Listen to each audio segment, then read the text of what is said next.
I have to plan my next session. But there's this. Death. Facing, staring it down. Johnny! I got you.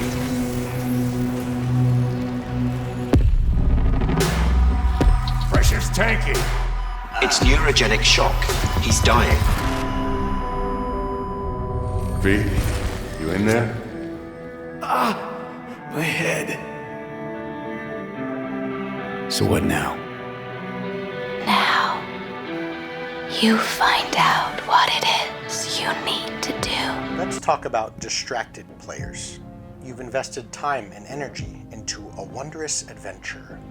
You've crafted terrain, painted miniatures, and prepared your villain's speech.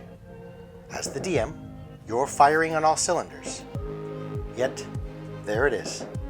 At the table, one player stares at their cell phone. They swipe left and right, gaining EXP for some random Marvel heroes. How do I handle distracted players? As the DM, how can you handle distracted players? I follow the Jocko Willink style of extreme ownership. It's your fault. A distracted player is your fault. Your story's boring. You were distracted, choosing to play Cyberpunk instead of preparing your adventure.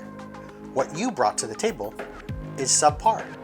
The distracted player would rather scroll on their cell phone. Create something more compelling. Create something that your player wouldn't want to miss. Number 2, remove the distractions. When my wife is on call, it's life-changing sorts of stuff. I never ask her to keep her phone away from the table. Yet, she still plays in the game and does her best to juggle the fantasy and real worlds. For the rest, ask them kindly leave your phones aside, or at least put them away. When you're playing with a good group, most will do this anyway, as they respect your time and effort. What else might distract? If you're playing in a living room, don't have a football game on in the background. Find a quiet place with a large sign that says D&D only. If you've got kids and family members running around, it's going to distract. Remove that stuff as best you can, and you'll find that your players will settle into the game.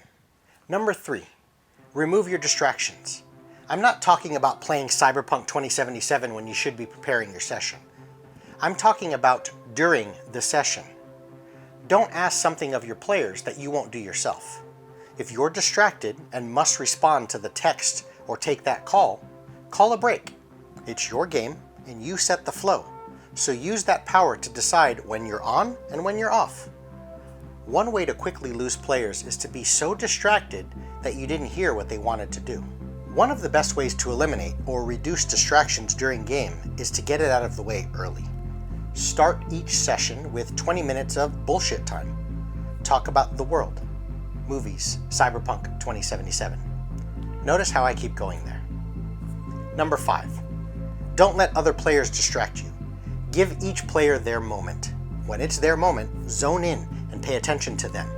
Only them, not another player, not the one that can't shut up, not the player that always has the best idea. Zone into the player whose turn it is. Do this enough and the group will notice. When it's your turn as the DM to narrate and describe, they'll tune into you. Number 6, go clockwise. Move around the table in turn order. Start on your left and ask players what they want to do, where they want to go for the evening, and so on. Give each player the same amount of time. In this, you'll build confidence. Players will have the confidence that whatever they're trying to do will get done. They'll tune in because they can see when their turn is coming up. Number 7, lean into a character's background. Bring up things in-game that are important to the typically distracted player and their character. If you know a player is fond of combat, fight a bit more. If you know a player is fond of city life, spend some time in the city. You don't need to cater to that player all the time, as doing so might exclude players that have other preferences. But leaning into the stuff that the distracted player likes gets them on board. It gets them back to the table, at least for now. Number 8, identify distracted players. Notice I didn't say characters. Some people are easily distracted. There's many reasons for that, and you'll want to do what you can to respect any player-centric issues. If a player can't focus for long periods of time, run your game in blocks. Take 5-minute breaks after each hour. Identify when the actual person at your table gets tired. I have a player that's up at 3 a.m. the day of our game session. If my session runs close to 9 p.m., I'll start to lose that player. It's all a blur at that point.